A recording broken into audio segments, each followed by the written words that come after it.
1 Coríntios 11, 23 ao 30. Quem encontrou, diga amém.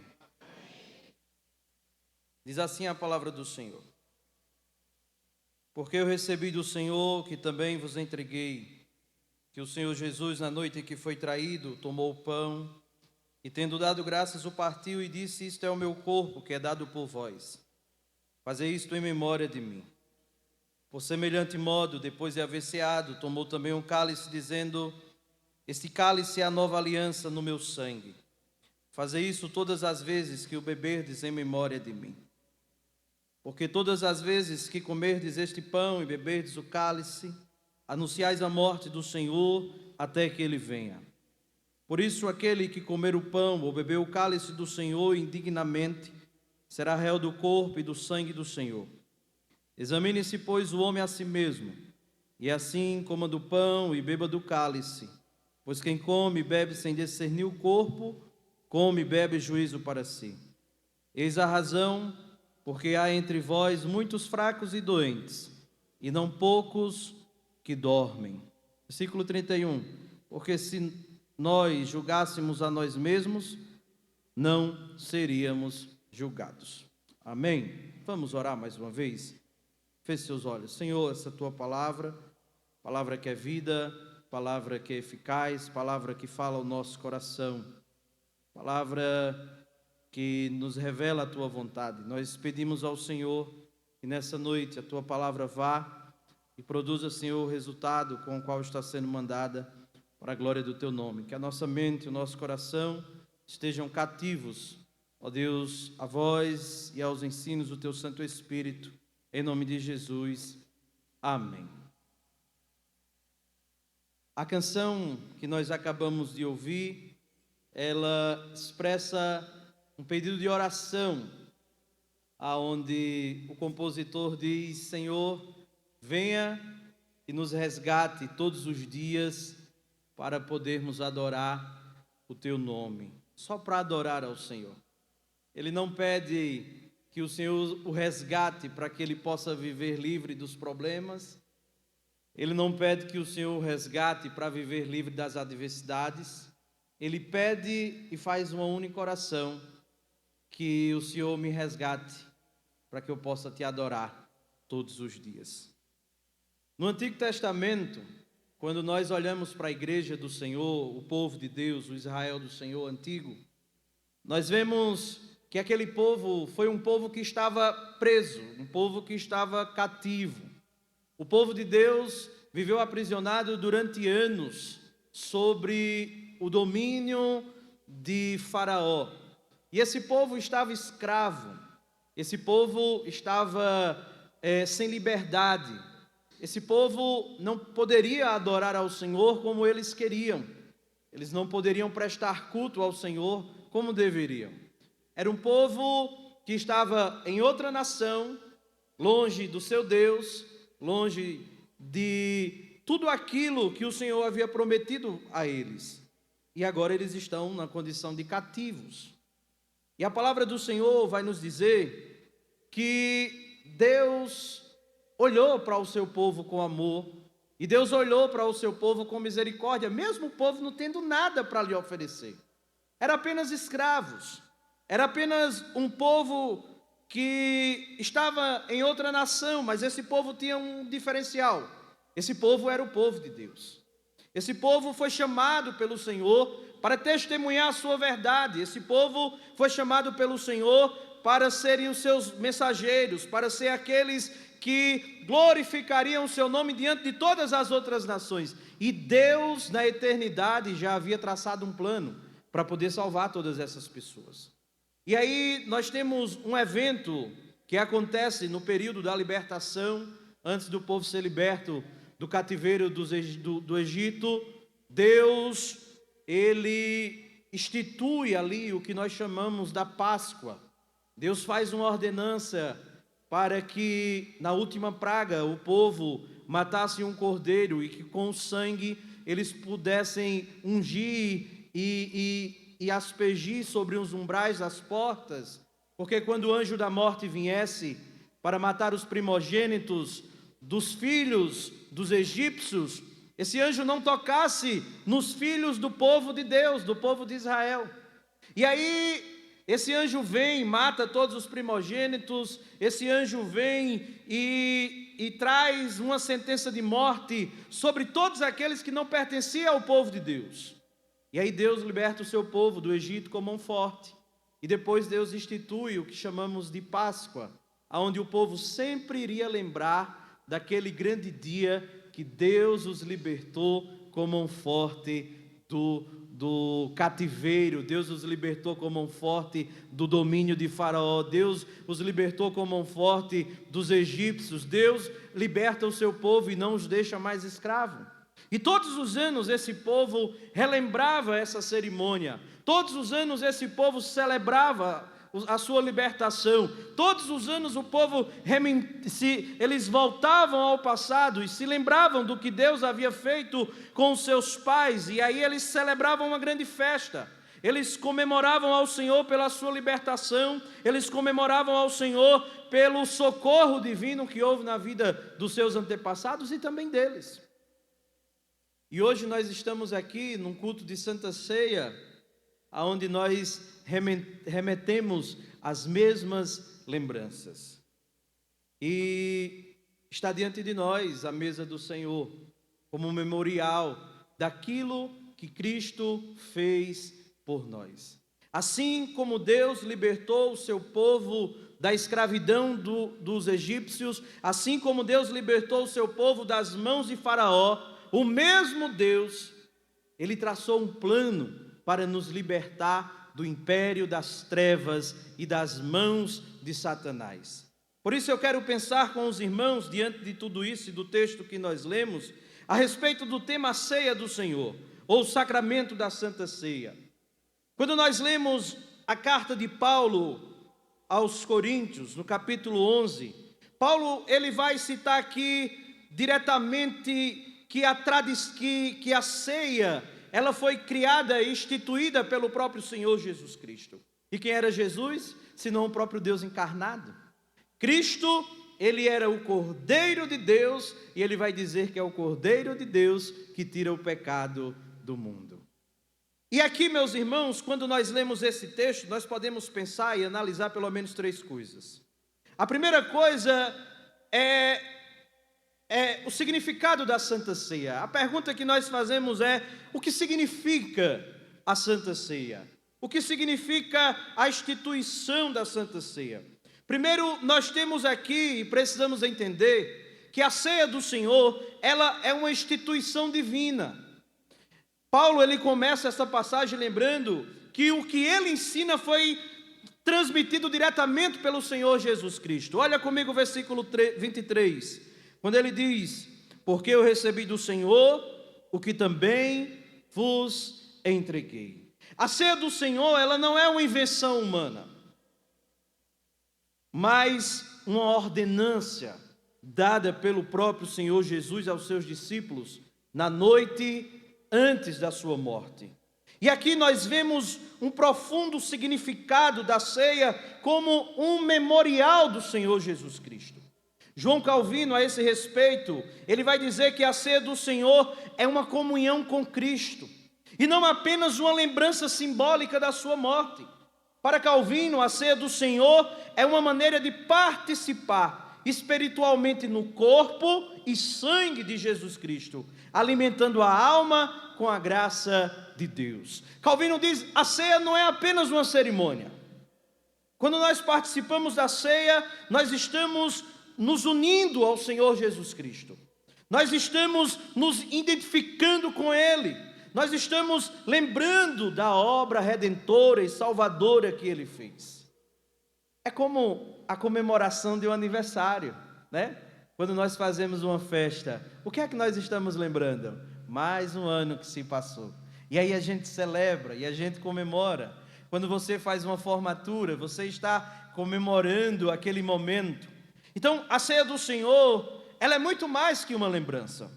Os puritanos, por sua vez, eles viam a ceia como uma oportunidade para um contato mais íntimo e espiritual com Cristo. Eles chamavam a ceia de um meio de graça, um lugar onde os crentes são fortalecidos espiritualmente, não apenas recordando,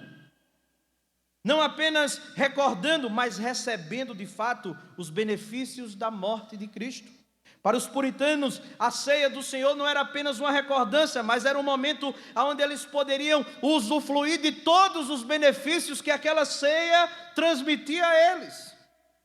E aí nós temos um segundo ponto, dentro desse ponto do que significa a ceia do Senhor, é o significado do pão e do vinho. Jesus, ao partir o pão e distribuir o vinho, ele os identifica como seu corpo e como seu sangue. O pão, ele representa o corpo de Cristo, que foi partido por nós. O vinho representa o sangue de Cristo, derramado para a remissão dos nossos pecados. Embora o pão e o vinho, eles sejam elementos materiais, eles devem ser compreendidos de uma maneira espiritual. A participação, meus irmãos, na ceia é para o crente uma oportunidade de desfrutar da graça de Deus, sendo alimentados espiritualmente por Cristo. Os crentes devem olhar para a ceia como uma celebração do pacto de sangue de Cristo, um lembrete constante que a nossa salvação está fundamentada no sacrifício de Cristo e que a nossa união com Ele é fundamental, ou é o fundamento da nossa vida cristã. E aí nós fazemos uma pergunta. Tudo bem, eu entendo que o corpo é símbolo, que o pão é símbolo do corpo de Cristo, e que o sangue é símbolo, e que o vinho é símbolo do seu sangue, mas qual é o propósito disso? Sabendo que existe uma cerimônia espiritual, sabendo que existe um símbolo espiritual, o que é que essa ceia anuncia? O que é que essa ceia remete? O que é que essa ceia me transmite? E aí nós temos o segundo ponto, que é qual é o propósito da ceia. Veja comigo o versículo 26 ao 28. Paulo vai dizer, só o 26, ele vai dizer: porque todas as vezes que comerdes esse pão e beberdes o cálice, anunciais a morte do Senhor até que Ele venha. A primeira coisa que nós temos aqui no propósito da ceia é que a ceia, ela proclama a morte do Senhor Jesus Cristo. Paulo diz que ao tomar o pão e beber o vinho, nós estamos proclamando a morte do Senhor até que Ele venha. A ceia é uma pregação visível da obra redentora de Cristo na cruz. Porque antes dele ir à cruz, Ele toma esse pão, Ele toma esse vinho e Ele os estabelece como esse memorial, lembrando do que Ele iria fazer por cada um de nós na cruz do Calvário. E aqui está, meus irmãos, o cerne, o centro do Evangelho.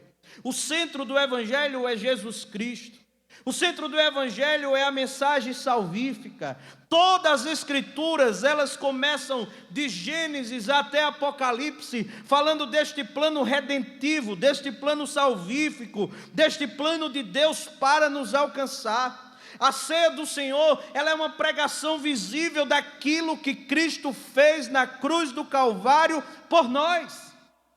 Quando nós a celebramos, nós estamos vendo, como se nós voltássemos ao Calvário e víssemos o corpo de Cristo cravado naquela cruz.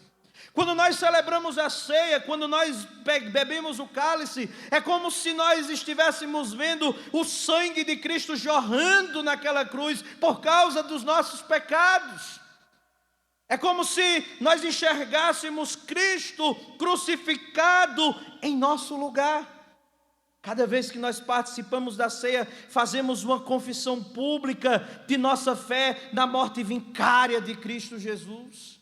Cada vez que nós participamos da ceia, nós professamos diante de todas as pessoas que nós cremos nessa obra redentiva, que nós cremos nesta obra salvífica, que nós acreditamos naquilo que Ele fez por nós há 2024 anos atrás.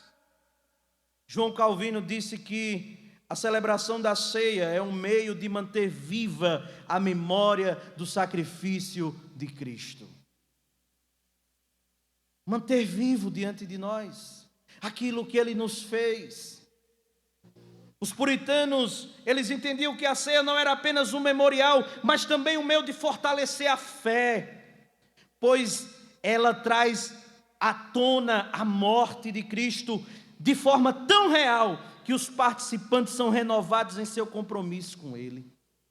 A ceia do Senhor, ela não só nos lembra, mas ela traz à tona de uma forma real, ela renova o nosso compromisso, ela nos faz lembrar de onde Ele nos tirou, ela faz nos lembrar de quem nós éramos, ela faz nos lembrar de que sem Ele, sem a pessoa dEle, sem o sacrifício dEle, todos nós estaríamos perdidos. Meus irmãos, onde estaríamos nós se Cristo não tivesse ido à cruz do Calvário? Ninguém poderia nos salvar, ninguém poderia perdoar os nossos pecados, ninguém poderia nos aproximar de Deus. Não existia na terra nenhum homem, não existia no céu nenhum anjo, nem demônios no inferno, ninguém a não ser Cristo era capaz de cumprir ou de nos substituir diante da presença do Deus Todo-Poderoso. E a ceia nos mostra isso, porque Ele diz: este é o meu corpo que é dado por vós. Este é o meu corpo que é oferecido por vós. Abra aí a palavra do Senhor, não feche o livro de Coríntios, mas abra aí Mateus 26.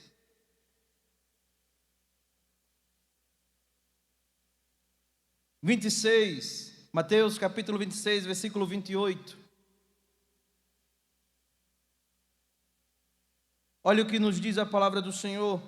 Ele diz: porque isto é o meu sangue, o sangue da nova aliança. Por quê? Porque a antiga aliança ela não foi cumprida. Adão não conseguiu cumprir, Noé não conseguiu cumprir, Abraão não conseguiu cumprir, Davi não conseguiu cumprir, nenhum daqueles que vieram antes de Cristo conseguiu cumprir uma aliança perfeita com Deus. A aliança do pacto foi quebrada, a aliança das obras foi quebrada. Foi necessário Deus estabelecer uma nova aliança com seu Filho, e essa aliança é uma aliança de sangue.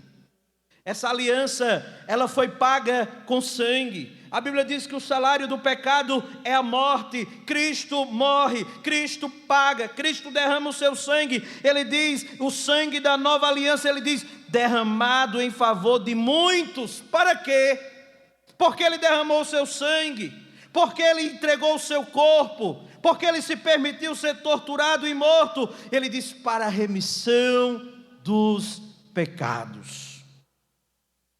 Então a ceia, primeiro, ela proclama a morte de Cristo, mas segundo, ela ministra as bênçãos concernentes a todos aqueles que dela participam. A ceia não tem só o propósito de nos lembrar daquilo que Cristo fez, essa é a primeira coisa que ela faz, mas ela também ministra bênçãos concernentes a todos aqueles que dela participam. Entretanto, para que essas bênçãos possam ser verdadeiramente desfrutadas, meus irmãos, é necessário, em primeiro lugar, fazermos um autoexame antes de participar dela.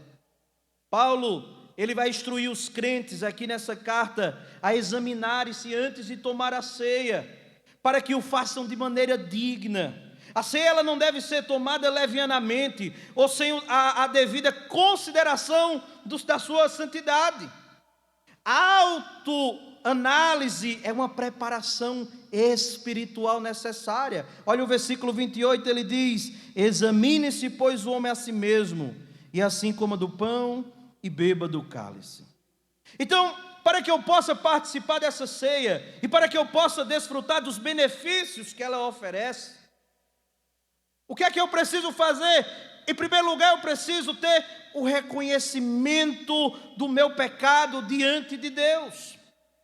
É preciso me enxergar verdadeiramente. É preciso enxergar verdadeiramente quem somos, a nossa condição diante de Deus.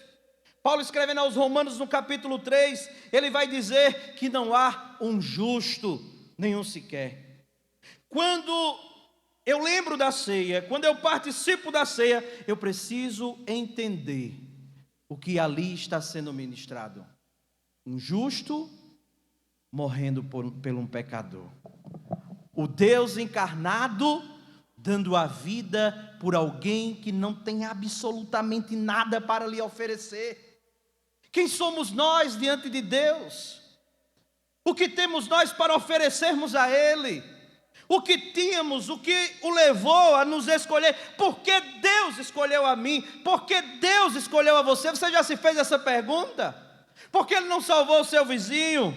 Por que Ele não salvou aquela outra pessoa da sua casa? Porque talvez Ele não salvou o seu pai? Porque talvez Ele não salvou a sua mãe? Porque talvez Ele não salvou aqueles seus amigos que são melhores do que você e que são melhores do que eu? Por que a mim? A escolha aqui não tem a ver com méritos. Porque quando nós nos olhamos para a ceia do Senhor, nós somos levados a olharmos para quem somos. E meus irmãos, nós não fizemos nada desde o dia que nascemos até a nossa morte, a não sermos pecar.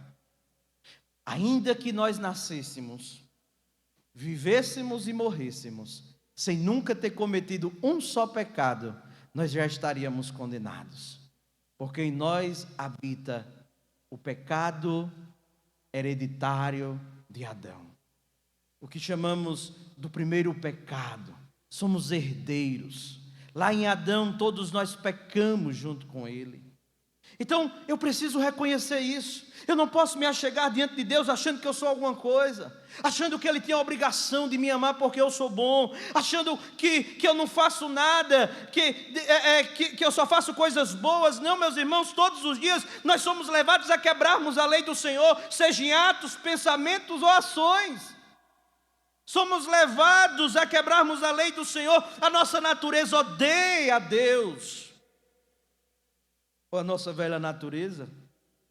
Então a primeira coisa que eu preciso entender é reconhecer quem eu sou. A ceia, ela me leva a uma autoanálise. Estou aqui imerecido, eu não merecia a salvação, eu não merecia o perdão dele, eu não merecia que ele morresse no meu lugar. Eu preciso reconhecer isso. A outra coisa que o autoexame nos leva a vermos também é a um arrependimento verdadeiro. O reconhecimento ele é essencial e precisa ser seguido pelo arrependimento, pois a ceia é um sacramento sagrado e participar dela sem discernir o corpo de Cristo é fazer um uso indigno e profano. Eu não só reconheço, porque há muitas pessoas que dizem: eu sei que eu estou errado, eu sei que eu pequei, eu sei que o que eu estou fazendo não agrada a Deus. Reconhecimento sem arrependimento não vale de nada. Os puritanos, eles estavam profundamente preocupados com a atitude do coração ao tomar a ceia do Senhor. Eles acreditavam que a verdadeira participação na ceia era mais que um simples ato externo, visível. Ela deveria ser acompanhada de um coração quebrantado, que reconhece a grandeza da obra de Cristo e a necessidade de sua obra transformadora. Eu não só reconheço quem eu sou, como eu me arrependo. Eu me rasgo diante dele e digo: Senhor, eu não sei o que o Senhor viu em mim. Eu não sei porque o Senhor me escolheu. Eu não sei o porquê o Senhor enviou seu Filho para me salvar. Senhor, nada em mim faria isso. Mas eu entendo que o Senhor fez isso por amor. Eu entendo que o Senhor fez isso por graça. Eu entendo que o Senhor fez isso muito além daquilo que eu poderia lhe oferecer. Senhor, por isso eu estou aqui arrependido diante das minhas ações. Reconhecimento sem arrependimento, ele não é válido. Nós precisamos nos arrepender e deixar os nossos pecados e lutarmos dia a dia para não mais praticarmos tamanhos erros, porque o memorial da ceia nos lembra isso. Ele faz nos lembrar que lá na cruz Deus proveu para si um sacrifício, um substituto. Que lá na cruz Deus proveu para si alguém que iria assumir o nosso lugar, para que a paz com Deus, que havia sido quebrada, fosse restabelecida. Não mais seremos chamados de inimigos de Deus, não mais seremos chamados de estranho, mas por causa da obra dele, do corpo dele moído na cruz, do sangue dele vertido no Calvário, eu e você temos livre acesso a Deus. Por isso nós nos arrependemos e louvamos o seu nome, dizendo: Senhor, louvado seja o Senhor, porque mesmo sem merecer, o Senhor proveu para nós um sacrifício, o Senhor proveu para nós a esperança, o Senhor abriu as portas para que nós tivéssemos acesso contigo. O véu do templo foi rasgado de alto a baixo, e agora nada mais pode nos separar desse amor. E aí vem uma terceira coisa.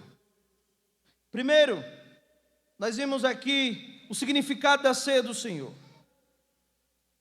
Depois nós vimos o propósito dela. E agora nós temos o amor de Deus exibido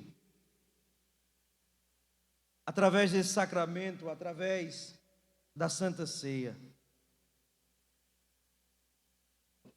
Contemple comigo aqui, meus irmãos, o amor de Deus o Pai em dar Cristo para ser partido, moído por nós. Deixa eu lhe perguntar: você daria seu filho para morrer por pessoas indignas?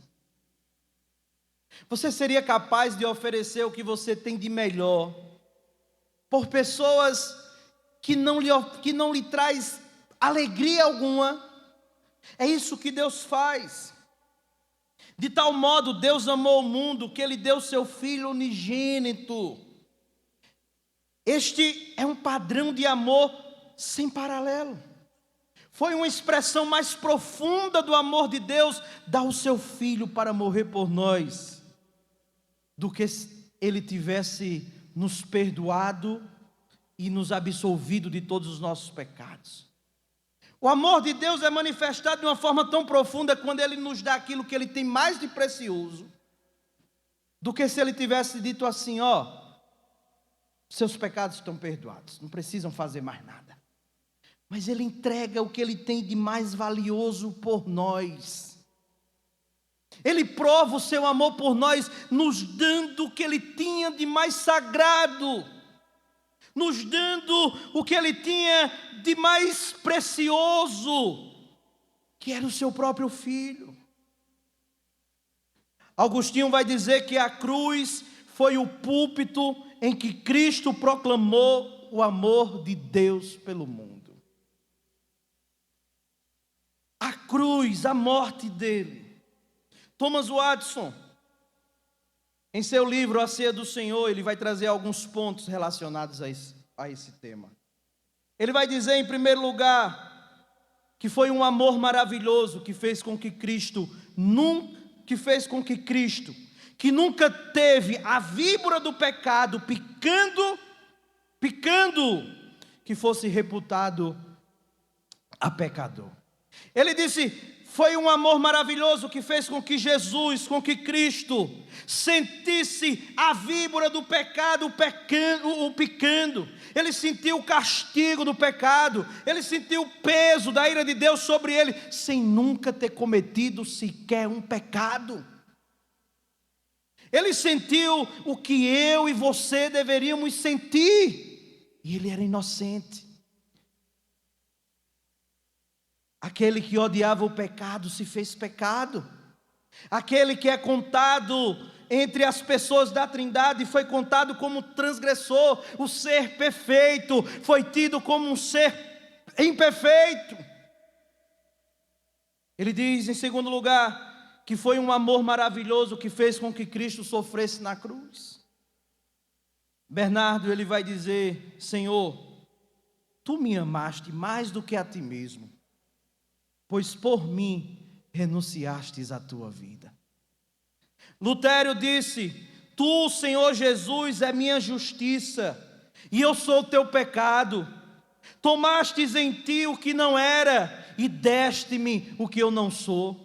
Ele está dizendo: tu tomastes o meu pecado, e me destes a tua justiça. Terceiro, ele vai dizer que foi um amor maravilhoso que fez com que Cristo morresse livremente. O Senhor Jesus, em João 10,17, ele diz: ninguém tira a minha vida, eu mesmo a dou voluntariamente. Seus atos, Jerônimo vai dizer diante disso, que seus atos não foram feitos por necessidade, e sim por escolha. Ele escolheu se entregar, ele escolheu amar, porque amor, ele não é um sentimento, ele é uma decisão. Deus nos amou de tal maneira que ele decidiu nos amar, e ele prova o seu amor para conosco dando Cristo. E Cristo vem voluntariamente, ele não vem obrigado. Não havia lei que ordenasse, nenhuma força que o obrigasse. O que poderia prendê-lo na cruz, senão o precioso amor dele para conosco? Ele não precisava subir, mas ele foi porque ele nos amou. Ele vai dizer, em quarto, que foi um amor maravilhoso que fez com que Cristo morresse por pessoas como nós.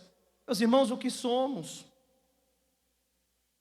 Não só entregues à vaidade, à inimizade, nós lutávamos contra Deus, nós éramos inimigos de Deus, nós desejávamos qualquer coisa menos Deus. E nós sabemos disso, porque no nosso dia a dia, muitas das vezes, nós somos tentados a deixar Deus por qualquer coisa. Nós somos tentados a abrir mão de Deus por qualquer coisa, qualquer outra coisa nos encanta mais do que a comunhão com o Senhor. Nós conseguimos passar horas assistindo uma série de televisão, nós conseguimos passar horas num bate-papo com amigos, nós conseguimos passar horas numa viagem de carro, nós conseguimos passar horas em uma festividade, de um aniversário, seja lá o que for, mas quando se fala de Deus parece que dá um enfado, dá uma fadiga, nós nos sentimos cansados, é como se um peso viesse e recaísse sobre nós. Mas esse amor foi maravilhoso porque ele morre por pessoas como nós. Veja, ele morreu por mim e por você, sabendo que nós ainda iríamos pecar. Você lembra do dia que você se batizou? Talvez como eu, você disse: Senhor, a partir de hoje nunca mais quero cometer um pecado. Mas passa-se os meses, a semana, e nós escorregamos, e nós pecamos. Ele morreu lá naquela cruz sabendo que nós iríamos ainda pecar. Ele entregou a sua vida sabendo que nós ainda iríamos falhar com Ele. Olha a grandeza desse amor, porque o amor de Deus para conosco não está condicionado a nada do que nós fazemos ou deixemos de fazer. O amor dele está condicionado unicamente na sua pessoa, na sua bondade, na sua justiça. Foi um amor maravilhoso que fez com que Cristo morresse por nós, quando absolutamente nada poderia esperar de nós em nenhuma situação. O homem pode estender bondade a outro, enquanto este for apto a retribuir, mas se em algum momento houver uma decadência dessa bondade, o amor daquele para com o outro vai se esfriar. Nós manifestamos bondade para com o outro, enquanto o outro é bom para conosco, enquanto ele me retribui, enquanto ele me satisfaz. Mas Cristo não. Ele morreu sem esperar absolutamente nada.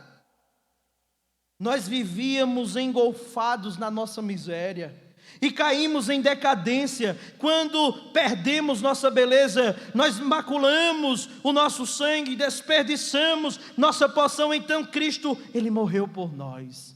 Ele foi lá naquele lamaçal de pecado, Ele foi lá naquele poço profundo, Ele foi lá e nos arrancou daquela podridão. Ele nos pegou quando as nossas roupas estavam sujas e velhas. Oh, meus irmãos, que amor maravilhoso! Porque Ele ama aquele que ninguém ama, Ele vai ao encontro daquele que ninguém quer. É por isso que em Deus não há favoritismo. Deus, Ele tanto ama o pobre como Ele ama o rico. Ele ama o preto como ama o branco. Ele ama todos os povos de todas as classes. Ele ama o pior assassino, o perseguidor do seu povo, e o transformou num dos seus maiores apóstolos. Ele amou a mim, o idólatra. Ele amou a você. Quando ninguém nos queria, Ele foi lá e manifestou o seu amor para conosco.